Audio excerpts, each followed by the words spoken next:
Salut, bonjour, and welcome to the official flyby of the JustDisc 9-hole disc golf course. This is something special that's been in the works for some time now, and we're so excited to be able to finally share it with you. Our beautiful 9-hole disc golf course is located in Flamborough, Ontario, Canada, on a beautiful piece of land that includes a diverse range of foliage, elevation changes, and water sources. The main philosophy with this course was to create a course that not only favors all skill levels, but one that's diverse in terms of what each hole asks of you. This course therefore does not favor any type of disc golfer or thrower, and we really feel like we've achieved that with this course. Soon we hope to expand to 18 holes, which will allow us to hold future events for this channel. For now, let's get into the flyby to see what this course is all about. Alright, starting off with hole 1, it's a par 4, 402-foot hole, and this hole is all about allowing players the chance to bomb their first shot without worrying too much about control. You gotta hit somewhere in this open fairway, but it's very important to pass that tree on the left so you can get an angle at the basket. Now, although it's a short par 4, it truly requires that placement shot since there's a river that runs through the hole around 60 feet before the basket.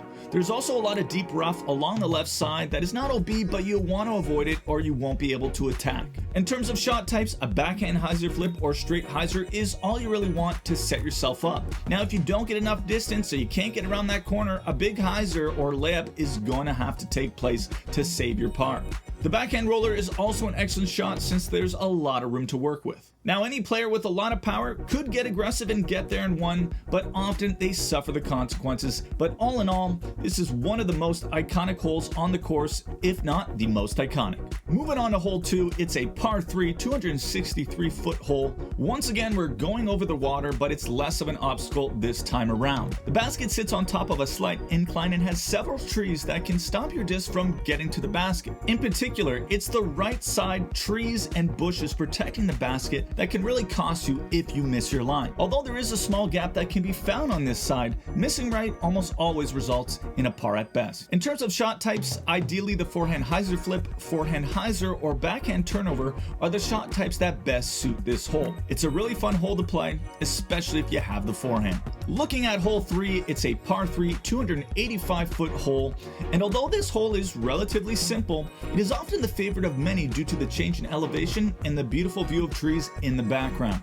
Even though it's a pretty standard shot for a right-hand backhand player, in other words, a straight shot with a subtle fade finish, it often proves somewhat difficult. This is because the nose angle is finicky when throwing downhill. If you throw it too high or too low, it often results in a loss of distance. In addition, the open field has different wind conditions which can alter the flight path of your disc once it finally gets out there. Another issue is that if you throw the disc too straight because you threw it too hard or you pulled it right, you often find yourself going long into the deep rough and you may have trouble getting out. All in all, a beautiful and very gettable hole, but a tricky one. Moving on to hole 4, it's a par 3, 240-foot hole, and this is one of those short musket holes. You'll notice there's some foliage in your way right off the tee, which forces you to play a simple hyzer shot if throwing right-hand backhand. Now, there are a few potential issues even though it is short. For instance, if you go long, there is a river at the back where you could go OB, or if you throw it too hard or too right, you could end up in the pine trees or those bushes off to the right. Another issue is where the basket is placed. As you can see, it's in the open, should be pretty easy to get your birdie, but because of that, the wind often is a factor which can affect the accuracy of your putts. Once again, it's a simple hole, but you could easily mess it up if you don't hit your hyzer line. Now looking at hole 5, it's a par 3 and is a 274-foot hole. Now this one can be a tricky one due to several factors. The first is the tee placement, which requires you to throw slightly upwards, reducing your potential distance and sometimes forcing players to throw too high. The next issue is the small peninsula fairway that runs up the hole, with OB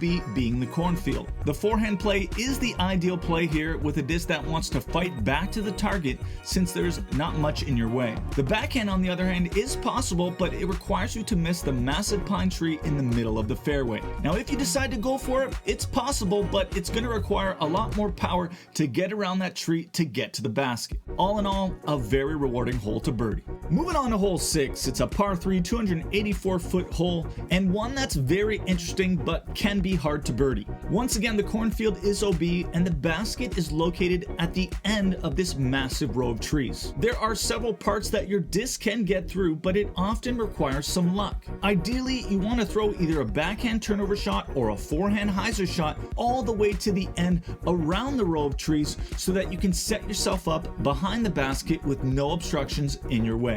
It's definitely a very fun hole, but often requires a bit of luck. Now looking at hole 7, it's a par 3 and is 183 feet in length. It's one of those classic disc golf holes that asks one simple question: can you throw the disc straight? It seems like one of those must-get holes, and it is, but the 183 feet feels a lot longer than it looks. One simple shot type is recommended for this hole, and that's the hyzer flip. Trying to throw the disc straight instead of getting the disc to flip up will often cause you to leak to one side or the other. It's just a very fun hole to try, and one that feels very rewarding when you get the proper line. Moving on to hole 8, it's a par 3 and is 212 feet in length. It's a great little hole that allows you to play it several ways depending on how you see fit. You could do a backhand hyzer on the right side to get around the pine. You could also throw a slight backhand turnover up the middle, but you do have to avoid a few obstacles. You could also throw a straight forehand shot with an overstable disc, which is often my go-to, up the middle. And lastly, you could also throw something like a thumber or tomahawk up the middle, considering the short distance and the available ceiling above. The main issue with this hole is not usually the obstacles, but that it's easy to go long considering that most of the hole is played downhill. This hole is what we consider to be the easiest hole on the course. And finally, hole 9 is a par 4 and is 465 feet in length. This is definitely the longest but most interesting hole, especially considering the recent changes we made to move the tee pad back. So there are several options here, which makes this hole a ton of fun to play. The most obvious and safest choice is to throw a straight shot that hyzers around the tree to the right, setting yourself up open in the fairway. The only issue with this play is the power required to get the distance, since you're often left with a pretty far second shot to the basket. Another option, which sometimes turns out well, is to throw to the left in hopes of getting through one of the gaps of bushes or trees. One of the benefits of this is cutting off a lot of distance, but it does put your disc at risk of getting caught behind something. And a final option, especially if you don't have a lot of power, is to play a hyzer shot off to the left side of the fairway. If you throw it correctly and you get enough distance, you'll often have a nice open look to the basket.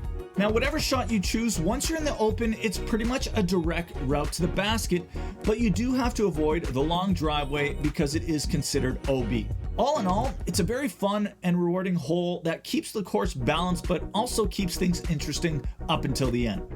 So, after taking a look at our JustDisc 9-hole course, we're curious to know, what do you think? What do you like most about it, and do you have a favorite hole? Definitely let us know in the comments below.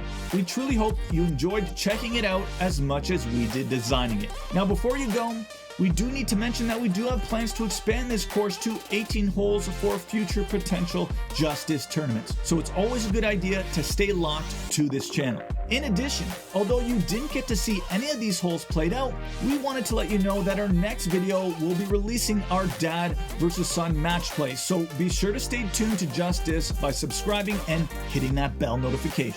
Thank you so much for watching JustDisc, for being a part of our community, and a big thank you goes out to our Patreon members for continuing to support and grow this channel.